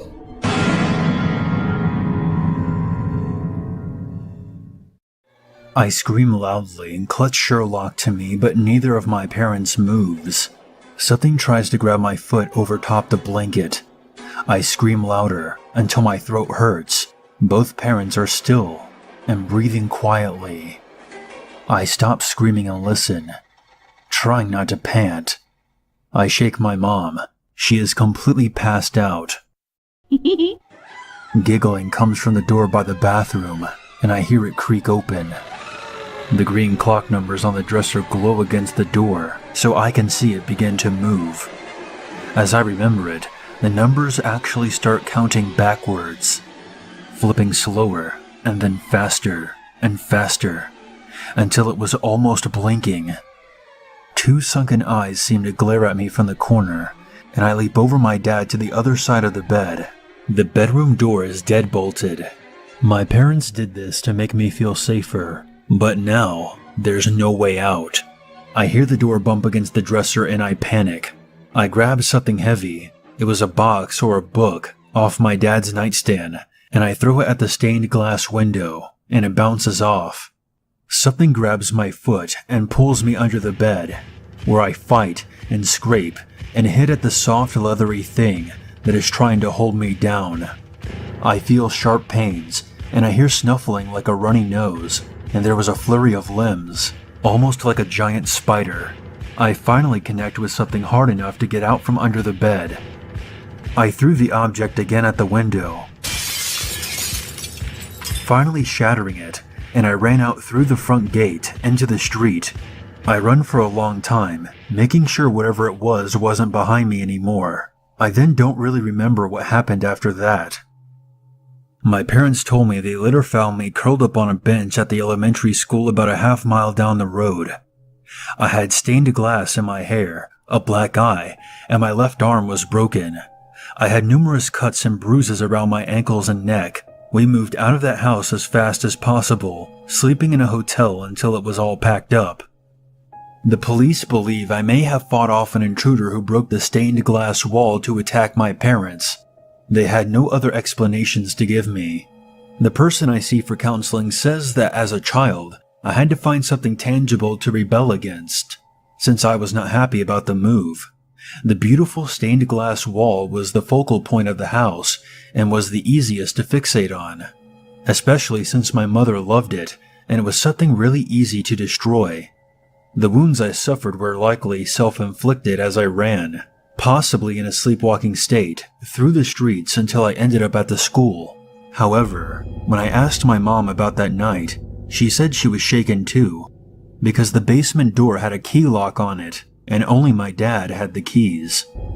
They were in his nightstand that night, and she had made sure to lock it because she was afraid I might go explore in the basement and fall down the stairs. She really has no idea how it opened. To this day, I still have night terrors of that thing with its dark pits for eyes, grabbing at my ankles and pulling me under the king-sized bed. I still don't know how my parents didn't wake up through all of the screaming. My therapist says I must have dreamt it, but I didn't dream of the glass breaking. Surely they would have heard that. Number 3. I grew up in Keeling, Missouri. No, you wouldn't have heard of it. It was a small, rural, upper-middle-class community where everyone owned at least an acre or two. My father was a writer, and my mom wanted to keep horses, so this was the perfect one-stoplight town to settle in. I grew up there until suddenly in 1984, the government claimed eminent domain on all of Keeling, and we were bought out. My dad then moved us to sunny California. I'm a writer too, though I'm not as well known as my father is. I write informational pieces for online magazines and blogs. As you can probably guess, I'm barely getting by. So when one of my editors asked me to write an article on eminent domain for a well-known political website, I jumped at the chance. She told me I was chosen because I had first-hand experience with eminent domain, and the buyer wanted a personal piece that included photos. I packed my bags that night, excited for the project. I'd always been curious about what became of my hometown. Anyway, before he died, my dad told me he thought Keeling had been turned into an airport. First, research. I was disappointed to find out that the internet was all but mute on the old town. Citing my sources was going to be difficult. I knew Keeling had been near Poplar Bluff, Missouri, so I pulled up Google Earth and followed 67 north to the turnoff for Keeling. Odd. The entire town was blank. Blank like there was a black gaping hole where Keeling used to be, a hole in the satellite data. I slammed my laptop shut and threw the mouse against the wall. This could only mean one thing. It was private and likely secret government property now. I hemmed and hawed on it for a few days before deciding to go anyway. This particular buyer had allowed me a per diem, funds for travel, and I might as well use them. Maybe there was still a story here. 2 days later, I was driving through Poplar Bluff in a rented Ford Focus. I stopped at a gas station for some water and granola bars, deciding to check into the hotel after I got back from Keeling. I was looking forward to seeing it again. I took the exit north on 67 and drove until I realized I had missed the turnoff. I circled back, looking for anything familiar. I drove back and forth until I found it. Barely there, covered in plant life and completely unrecognizable, was a road. I'd seen this street a million times, but never unpaved, which is why I had missed it. Someone had pulled up the asphalt and the road was completely overgrown. Bizarre. I drove the 6 miles into Keeling, wishing I had rented something with bigger tires and a higher clearance. Suddenly the pavement returned, and I rolled back into the abandoned business district of Keeling. It was small, a post office, a gas station, and a bar. All the buildings were derelict and rotting, their decay far more consistent with something left sitting there for 100 years, not 30. I drove through the eerily quiet town with the burnt-out stoplight and continued down Route 51 towards my old house. As I passed the other houses on the street, I noticed they were in the same state of advanced decay as those in town. It was unsettling, pulling up to the house I had lived in only 30 years before to find it crumbling and consumed by time. I went through every room in my old house for the nostalgia, but found nothing of interest. We had packed well. There was nothing left but a mannequin covered by a bedsheet in my mom's old sewing room. I was glad she left that. Those things were creepy. I left my old house and continued down the road, which by now had turned back in the dirt. Just why had the government bought this place? Why spend all that money, buy up all this land, and then abandon it? My stomach fell as I started to realize there may be no story here. I was going to return to LA empty-handed. I swore audibly. I counted house after house, knowing I was reaching the end of the street. All were in varied states of decomposition. Some had even collapsed on themselves. The house at the end of the drive began coming into view. I slowed down to take it in, as it filled my windshield. I never remembered this house being this big, but then again, my parents hadn't let me go this far down the street. While every other building in Keeling was disintegrating rapidly, this house stood proud and palatial, untouched by the decades. It was almost as if this place was stealing the energy, life even, of every other building in town, and maybe even more than that. A large, very clear and defined area of dead grass circled the house. 2 dead trees stood skeletized within its radius. Maybe it was toxic groundwater. The windows were all barred, except for a small circular port window on the 3rd story. If the government had claimed this town for anything, it was clearly this house. It was so different from the others, but what was so special about it? Smelling a story at last, I parked in the pristine white driveway and climbed out of my car, hauling my camera and laptop cases over my shoulder. I walked up the first 4 steps to the front door and was delighted to find it unlocked. The foyer was large and the house smelled musty. A staircase to the 2nd floor was set right in front of me. There was a floor-to-ceiling mirror on the wall to my left and a closed door and hallway beyond it to my right. I set my stuff down and took my phone out. No signal. Fantastic. Looks like I wouldn't be calling the hotel about my late arrival. I toured the house, snapping a few pictures with my cell phone as I went. The first floor had a library, a living room, a kitchen, and a dining room. All the furniture had been left. Even the dining room table was set. Everything was orderly and oddly dust-free. Was someone still cleaning this place? The 2nd floor had 4 bedrooms and another narrow staircase that led up to the attic. I tried the attic door first, but I found it to be locked. The first room I went into was the master bedroom. It was simple yet cozy and had an adjoining bathroom. I eyed the bed with interest. A sudden idea came to me. I may not have to leave Keeling tonight after all. The next room from the master stood with door ajar. This room was bare except for 9 mannequins, all covered in musty yellow sheets like the one at my house. I snapped a quick picture and shuddered, closing the door to the room. The next door in the hallway was closed. I opened it and stumbled back in surprise. This room had a child's bed and was filled wall to wall with dolls. I circled the room, curiously picking up a few. There was those Baby Alive dolls, Cabbage Patch dolls, and tons of creepy little yellowing porcelain dolls. They all appeared to be looking at the bed. I snapped 2 pictures in this room, vowing to come back with my Canon. I closed this door too, and entered the last room on the 2nd floor. It was a simple office that had green carpet and green wallpaper. It had a plain desk and tan typewriter, with a new white, not yellowed piece of paper loaded into it. I left this room and descended the stairs. It was time to bring out the big guns. I bent down to unsheath my cannon when a movement caught my eye to my right. I turned to look into the mirror. I had known it was there subconsciously, so what had caught my attention? I reached for my camera again, and I realized what was wrong. The mirror, more specifically my movements in it, were somehow out of sync. When I moved my arm, my reflection did so about a quarter second later.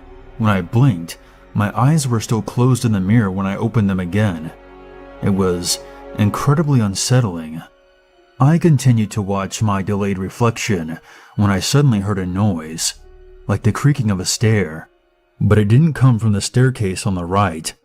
It came from directly behind me, behind the basement door. Someone was coming up the stairs of the basement. So there was someone here.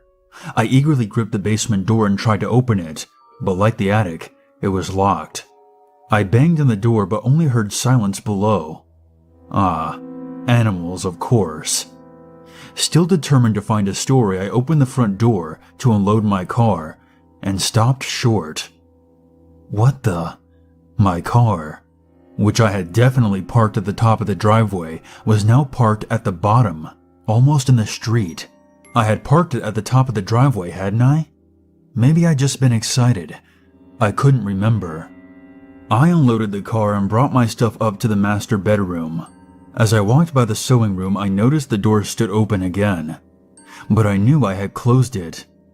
I went to peer in, and this time, there were at least 14 sheeted mannequins in it. There had been 9 last time, right? I had counted. This time there were 5 more. Something was definitely going on. Perhaps it was all in my head. Maybe the air was toxic somehow, and that's why the government pushed everyone out of Keeling. Why was I losing it? I took another photo. By the time I deposited everything in the master bedroom, I was winded. I felt so weak. I had to lay down on the bed. This was unusual for me, someone who had nothing better to do most days than go to the gym. I must have fallen asleep because the next thing I knew, I heard someone with a high, small voice say bye-bye. I bolted upright and looked around in a panic, eventually noticing one of the dolls from the little girl's room sitting on the bedside table. It was small and porcelain. Since when did they make talking porcelain dolls? I rubbed my eyes and glanced around the room. In the muted light of the setting sun, I saw someone in the corner. Not someone, something. It was one of those stupid sheet-covered mannequins. I shuddered. That definitely wasn't there before. I walked over to it. Someone was fucking with me. I knew it. I started to raise the sheet to see underneath when I heard a loud bang from downstairs. I let the sheet drop and I started toward the bedroom door when I suddenly felt very sick. I dashed into the bathroom and threw up in the toilet. I wasn't going to have a lot of time here. Whatever was going on in this place, it was making me ill. I stood up from the toilet and splashed water on my face. This time, when I looked into the bathroom mirror, my reflection's movements were at least a half second behind mine. I waved my hands in front of the mirror, horrified by my reflection's slow response. I watched the blood leave my face as I gaped at my reflection in dismay. How was this even possible? Of course, it wasn't. What was going on in the house was, dare I say it, supernatural. Possibly. I mean, what scientific explanations were there? I wanted a story, and I had gotten one. I could be the first journalist to prove the existence of, what, ghosts, demons, poltergeists? I guess it didn't matter. It was my payday, and I was going to need evidence. As I turned away from the mirror to find my camera, I could have sworn I saw my reflection wink at me. I grabbed the Canon off the floor and began photographing everything I saw. I went downstairs to reshoot every room, starting with the library. I started pulling books out, one by one, and quickly realized that every single book in the library was a copy of the Bible. Many different versions and many different languages. I opened a few that were in English, and found that the word God was scratched out on every page and every one. It was getting dark, and just as I thought about seeing if the lighting worked in this house, a light flicked on in the dining room, pouring out into the hallway. What the hell? I turned on my camera to photograph the corridor when I suddenly heard heavy stomping. It was more than stomping. It was almost running. It was coming down the hallway right towards me. I dropped the camera and stood frozen with fear. Whatever it was entered the library and stomped right up in front of me. I couldn't see anything, but there was definitely something there. I could feel it blocking me from leaving. I slowly pulled my phone out of my pocket and took a picture of whatever was right in front of me. The flash momentarily blinded me, and when I recovered my vision, all the books in the library were now on the floor, as if they had been ripped from the shelves in a rage, and in only that few seconds of silence. But I felt that whatever had been standing right in front of me was now gone. I picked up the Canon and took a few more pictures with shaky hands, and then tiptoed my way out of the room. I realized I needed video, not pictures. I pulled out my cell phone again and opened it up to video. Then I walked down the hallway toward the lit dining room. I passed a painting in the hallway and caught sight of my smirking reflection. As soon as I entered the dining room, I noticed something was different. A noose made of stained sheets was now tied to a beam above the table. It was swinging back and forth, as if it were weighted.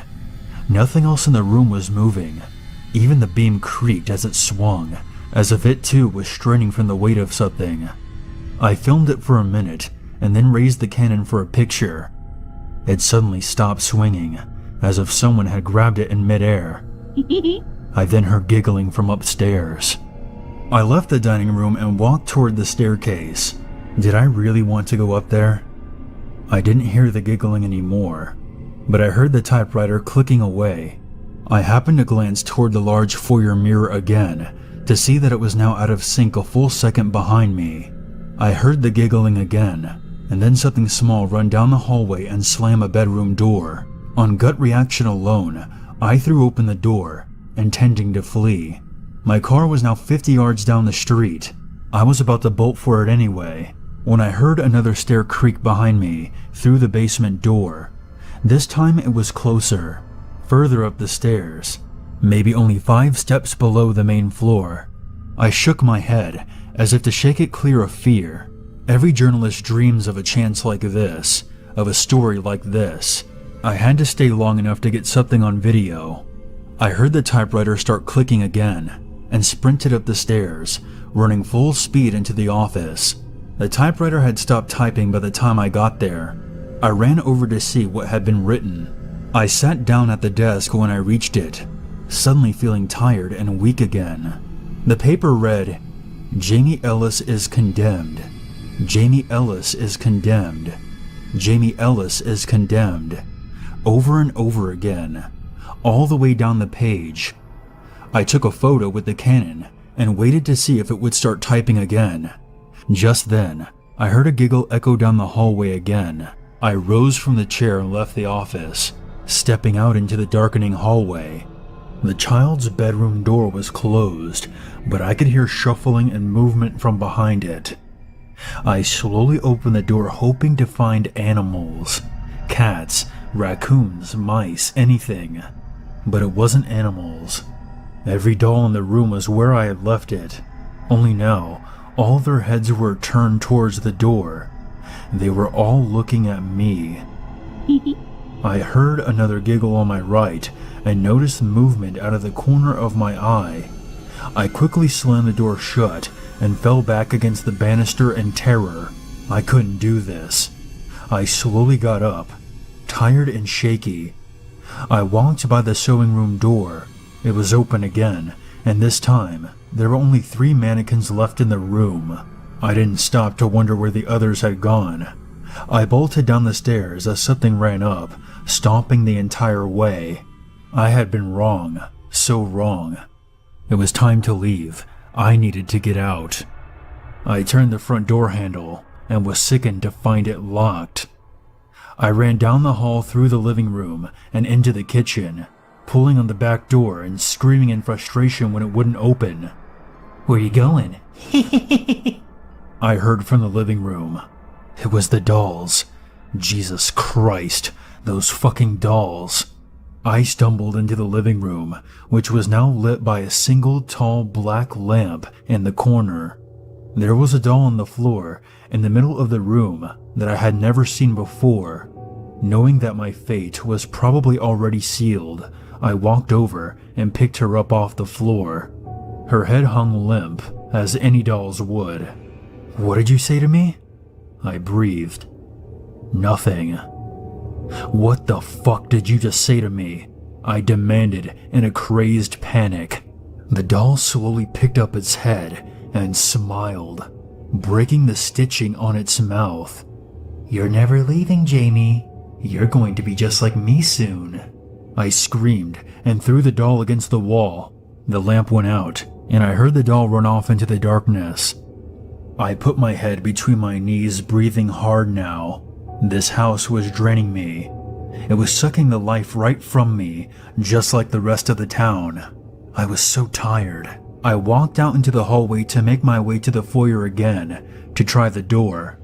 I dropped to my knees in agonizing fear when I saw a sheeted mannequin standing in the middle of the hallway, 15 feet away. Tears poured down my face as I noticed for the first time that this mannequin had legs and feet. Another doll. It was another human-sized doll. They were all dolls. Not knowing what else to do, I got to my feet and slowly raised the shaking camera to my eye. Peering through the viewfinder, I snapped a picture, and when I lowered the camera, I screamed. It was now right in front of me, and it was mumbling something unintelligible from under the sheet. I ran for my life, down the hall, and this time, I had no reflection in the mirror. I didn't even want to think about where my reflection had gone. As I took the stairs 2 at a time, I heard whatever it was on the basement stairs take another step up. It had to have been nearly at the top. I ran into the master bedroom, not daring to look into the sewing room on the way. I fell down onto the bed and shook with tears. I had such severe muscle weakness at this point, I could barely move. How was I going to escape this place? I raised my head to look out of the window for my car. I finally saw it. In the darkness, at the end of the street. I fell back to the bed, weak and sickly, and slowly slipped into unconsciousness. When I awoke again, it was with a start. Something was weighing me down to the bed. I shot up and noticed that I had been tucked under the covers and the entire quilt was covered in little dolls. There were so many of them, all sitting on top of the covers, trapping me there, looking in my direction. But the worst was at the end of the bed. There, leaning toward me over the footboard, was a mannequin. I watched in terror as the sheet slowly slipped off the mannequin. I fell out of the bed onto the floor. I heard the dolls giggling and laughing as I crawled my way out of the room. I didn't know where else to go. With the windows barred and the doors locked, the only way out seemed to be the small port window in the attic. I dragged myself up the stairs, hoping I had enough energy to throw myself against the door to break it in. I found it unlocked. I crawled into the attic and turned toward the window, my heart plummeting into my stomach. Oh, there was a port window, sure enough, but between it and I was a sea of dolls and mannequins. They all just stood there facing each other. There were hundreds of them. I moaned in defeated anguish, and in terrifying unison, every head slowly turned toward me. I recoiled in horror and fell down the attic stairs, hitting the second floor with a hard thud. The typewriter was clicking away again, but I already knew what it was typing. I stood up in utter pain and shuffled down the stairs. There had to be another way out. I wouldn't die here. I couldn't. All I'd wanted was my big break. What had I done to deserve all this? When I got to the bottom of the staircase, I dubiously turned to face the mirror. It was a half second behind me again. I studied it, looking for some sign of weakness. something to tell me what was going on. I didn't know what else to do. Suddenly I heard a loud knocking on the basement door behind me and jumped. Oh God. Whatever it was, it had reached the top of the stairs. I spun around toward the door in a panic and dropped to my knees in my weakened state. I happened to glance under my arm and saw that, unlike me, my reflection had remained standing and facing me. I spun back to the mirror, but by the time I did, it was just a half-second behind me again. I leaned forward toward the mirror, watching it take a moment to follow. I even tried blinking, but by the time I opened up my eyes, its eyes were still open. My reflection suddenly sneered at me and slammed the glass with its fist from the other side. The glass cracked like a spider web, and I fell back in terror through the basement door that suddenly stood open.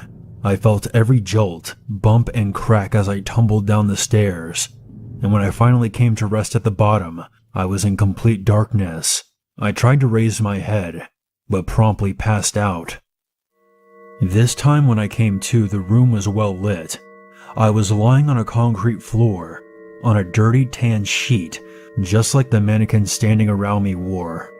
Other than them, there was nothing else in the basement except for a large portrait that hung on the wall. I got to my knees and stumbled over to it. The portrait was actually a mirror, or rather, was painted to look like a mirror of the room, and it was convincing. In the middle of the mirror stood a tall, dark-haired, solemn woman in a maroon dress. She looked almost familiar to me. Yes, it was her, Miss Harmon, a widow I used to see in town as a kid. But why was she dressed like she was in the 17th century? She had less wrinkles than I remembered as a kid, but had those same dark brown angry eyes. The portrait then blinked. I fell backwards into a mannequin, which somehow managed not to fall. It had regained its own balance somehow. I looked around the room. I turned back in horror to the painting to see the woman's face slowly curl into a smile. "Stay away from me," I screamed at her and ran for the stairs. I pushed my way through the mannequins, feeling their hands grab my shirt, trying to pull me back. I took the stairs 3 at a time, and when I reached the top, I slammed the door behind me. My reflection was standing in the middle of the mirror, unmoving, watching me. I knew I couldn't get out of the front door. There was only one way out now. I dragged myself into the library and grabbed the first chair I stumbled over. Running back, I raised the chair to throw it into the mirror. In the second pause it hung over my head, I heard feet, pitter-patters, and loud thunderous steps running up the basement stairs and down the staircase to my right. I could see them all coming out of the corner of my eye, but I dared not look.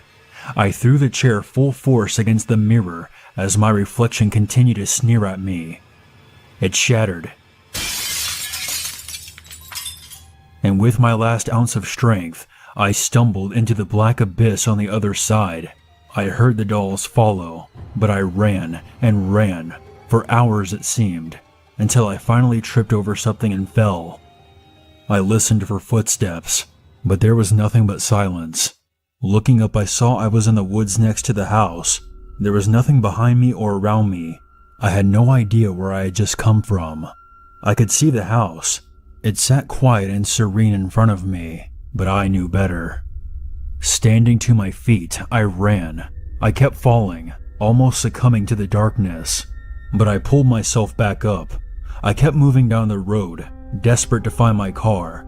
When I finally saw it on the moonlit horizon, I pulled the keys from my pocket and all but fell into the driver's side door. Not wasting a moment, I started the car and peeled off down the street. I drove as fast as I could out of Keeling, twice slamming on the brakes when I thought I saw a sheet-covered mannequin in my rearview mirror. I never returned to Keeling, or Missouri for that matter. At least, not physically. Even though my body escaped, I never did. I'm still there. Every time I sleep, or even close my eyes, I am back there, running from room to room. The dolls find new ways to surprise and terrify me every night. If I daydream, it's the same.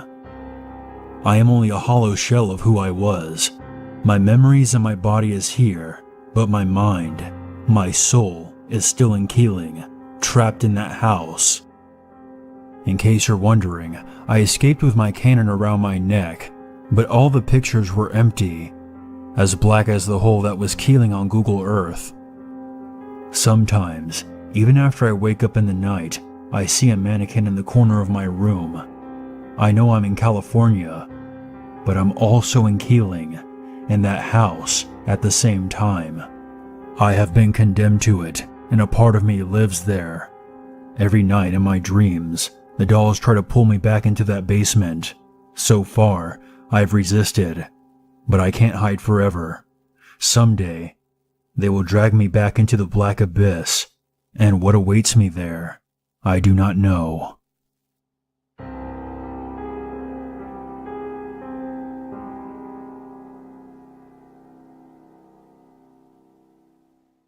There's always a reason to be afraid.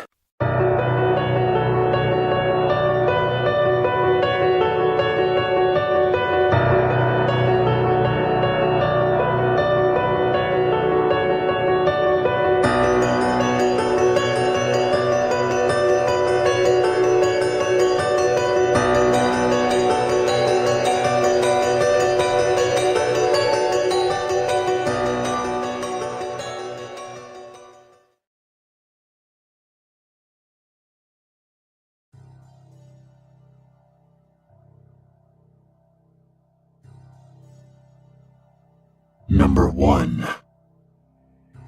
I thought it would be kind of fun to share a spooky event that happened to me a few years ago around Halloween.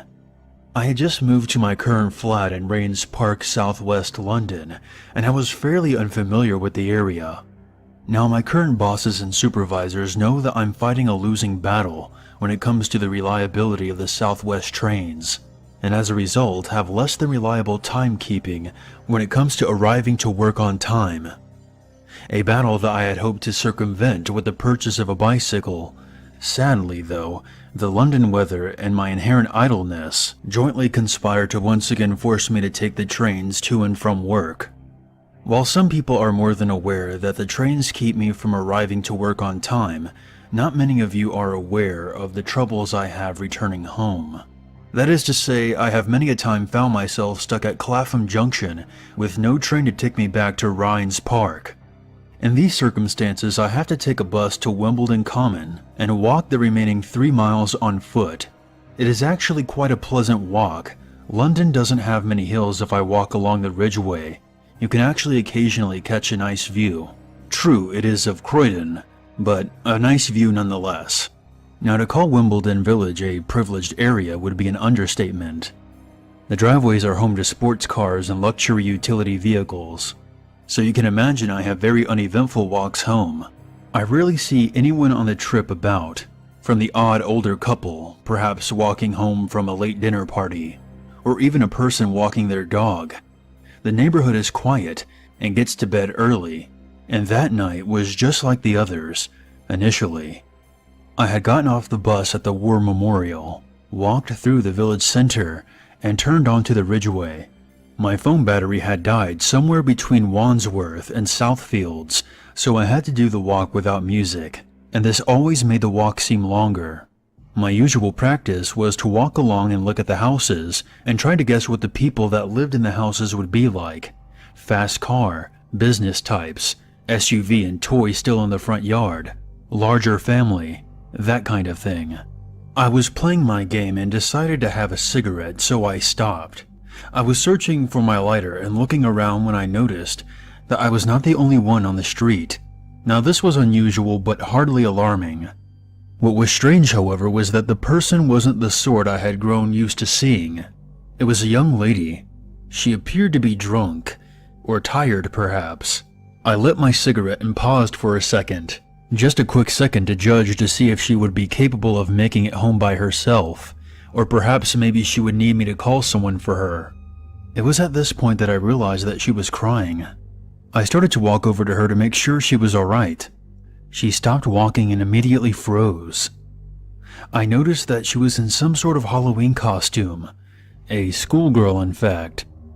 And as I got closer, I began to realize that she was in fact around the age of 15 or 16. She was deathly white. Her makeup must have been professionally done, or she had spent an incredibly long time preparing it. I began to think that maybe her friends had made fun of her costume, Trọng tài đề nghị trả and bàn she thắng had cho run Việt Nam. off Cầu from thủ whatever Thái Lan party từ she chối had thẳng. been at, Đội tuyển Thái Lan quyết drunk ghi bàn and thắng bất chấp dị upset. nghị về việc I thiếu started to Serbia. feel Kể a cả bit khi trọng tài đề nghị unnerved đền bù cho when đội I tuyển Việt noticed Nam that she về was thể hiện tinh staring thần cao thượng, directly at ngôi me sao của as đội I chủ nhà vẫn từ chối. approached. I can Phút assure you 64 that trong in a trận city bán the kết lượt về size of ASEAN Cup London, we have an 2024, unspoken Supa chấp rule xe of rời cho avoiding bất ngờ eye tung ra cú contact sút with xa tung lưới đội strangers tuyển at Việt all Nam. costs. Đây là tình huống It đội was tuyển at Việt this Nam chủ động point I đá ra ngoài assumed do that có she cầu was thủ under chấn the thương và đang chờ influence đối of thủ trả something bóng. other than Tuy nhiên, alcohol, ngôi sao của đội and I tuyển Thái Lan lại decided quyết to be định a chơi bit xấu, more sút thẳng vào cautious. khung thành. Sau I đó, stopped đích thân about trọng tài 4 or chính 5 Lee feet Ung away Jin có from trao đổi her với nhiều cầu and thủ Thái Lan spoke. và ban huấn luyện Are đội you chủ nhà. okay? Vị trọng tài người Hàn Quốc You gợi ý seem đội to be a tuyển Thái little Lan. upset. Are you in any sort of trouble? Nothing from her part aside from that stare. Have you had a little too Sơn much sẽ to ngồi lại với anh em. drink? Còn anh em Maybe chơi cái some kiểu mà smoke? xà lơ này là không. Yeah, right. Sơn xuống like I know sớm cho nó khỏe, hallucinogens ngày when mai I see like. them. Chơi kiểu này There là was still chơi không no được. response. Tại Do you vì need a taxi home? Do you remember where you live?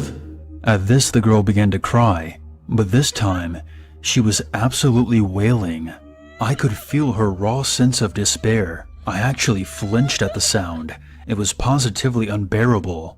She was dancing on the border of hysterics, perhaps even putting one foot along the line to see what would happen. I was stunned. I wanted to console her and run in equal measures. I wanted to comfort her and chastise at the same time. All I managed was a meek, "Why are you crying?" She must have heard me somehow, because she began to draw herself back from the edge of what can only be described as a complete breakdown. She was still heavily sobbing, but once again, she brought her eyes up to mine and said, very softly, "Because you're gonna die." Now, I've been unfortunate enough to witness death firsthand on more than one occasion. Suffice it to say that these events have always left me with a lot to think about, and I in fact have come to terms with my own mortality quite early in life. It struck me that perhaps, like too many of us had, this young lady had someone quite close to her die recently. Perhaps she was going through the same dark realizations that follow being in the company of death. The same thoughts that can keep children up at nights and the pews full at churches. I wanted to let her know that everything would be fine, and that death was simply a part of life. All I managed, however, was a slightly incredulous, "I know." At this, she seemed slightly taken aback, almost angry. She responded, "You are going to die, and he is going to kill you." Alarms went off in my head. I began to feel a bit more threatened. I decided right then and there that talking this girl down from whatever bad high she was on was no longer my responsibility. Had not the venerable Hunter S. Thompson himself warned us of the dangers of underestimating the ability of a drug to take control of a person? Good luck, I said, and with that, turned and began to walk away. After about 5 steps, I quickly looked back to see her still standing there. She put her head down and began to audibly sob again.